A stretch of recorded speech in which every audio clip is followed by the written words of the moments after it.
লাখো মানুষের প্রাণ নেয়া যার কাছে নস্যি, তার মুখেই সহানুভূতির বার্তা। এ যেন ভূতের মুখে রাম নাম।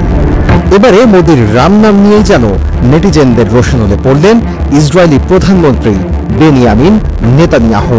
গাজা ইস্যুতে একের পর এক অন্যায় সিদ্ধান্ত, হামলা ও নির্বিচারে মানুষ মারার দায় যখন নেতানিয়াহুর কাঁধে, ঠিক সেই মুহূর্তে ভারতের কাশ্মীরে হামলায় নিহত ২৬ জনের জন্য মন কাঁদল নেতানিয়াহুর। মঙ্গলবার ভারত শাসিত জম্মু কাশ্মীরে নেক্কারজনক হামলার ঘটনায় শোকবার্তা জানিয়েছেন বিশ্বের বিভিন্ন দেশের রাষ্ট্রপ্রধানরা।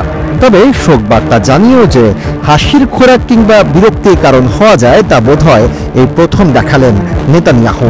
হামলার পর অন্যান্যদের পাশাপাশি বন্ধু ভারতের দুর্দিনে শোক জানিয়েছিলেন তিনিও। প্রাইম মিনিস্টার অব ইসরায়েল নামে সোশ্যাল হ্যান্ডেল এক্স এবং ফেসবুক পেজ থেকে স্ট্যাটাস দিয়েছিলেন নেতানিয়াহু।